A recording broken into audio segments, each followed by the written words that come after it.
So I got to ask you about the dark turn of that spirituality, or maybe you'll place this elsewhere. But who was Adolfo Constanzo, El Padrino?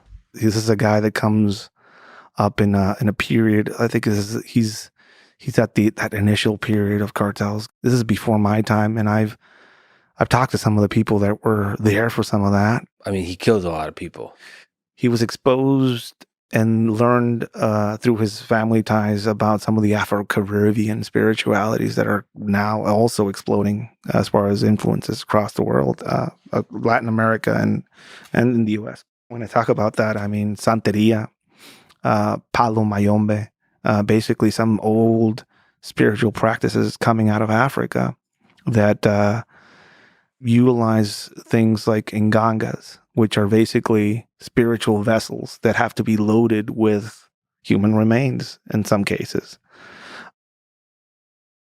He was basically a spiritual practitioner that certain cartel groups would hire for them to curse the other side, to imbue them with invisibility, to be able to transport their drugs or protection spells and stuff like that.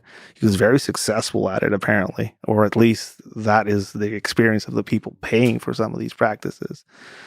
As his spells and his work kept getting bigger and bigger and more complicated, the ingredients he needed for these ngangas or these spells, these cauldrons that he would fill with certain elements, grew in complexity. Till finally he said he needed the brain of a highly educated American of some sort, which led to his eventual downfall. He was basically responsible for abducting and murdering a young American who was a university college student, I think. Do you think he believed so this guy's murdering people to create what, magical potions? Vessels, yeah. Vessels. I think he truly believed that he was capable of doing what he was doing, I guess. And there was a culture that's spiritually inclined that kind of was on the same wavelength as him. Yeah, it jibed. I mean, some of these spiritual practices, again, there's a ritualistic cannibalism done by some of these cartel groups out there. Was he involved in cannibalism as well? He wasn't involved in cannibalism that I know of, but most of the things that he was kind of known for was basically requesting human body parts for some of the spell works he was doing. And then going to such a level where he needed a specific brain or head of somebody that was educated and American. So that kind of, again, led to his eventual downfall. His ranch was raided. They found the body parts inside of these cauldrons that he was preparing. That's an interesting example of somebody. There's a cartel head somewhere in central Mexico as well. El Más Loco was his nickname. And he basically forced the citizenship around him to turn him into a saint.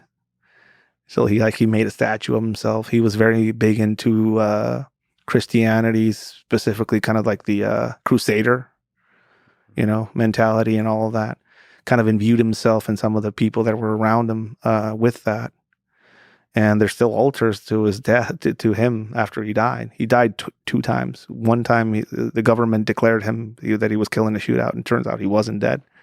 So that was his first miracle, And then when he was really dead, some of his people and his loyal followers were like gunpoint kind of still forced to go and give flowers and venerate these effigies and statues of him as a saint. It's a powerful weapon. Spirituality in Mexico is a powerful weapon, and the Catholic Church in Mexico has a pretty bad track record. But as far as that being used to control populace and stuff like that, and I think it's just another aspect that is being exploited in Mexico in some communities as far as the spirituality and the desperate need for people to believe in something, and how that leads for some people to go into some horrible predatory behavior around it.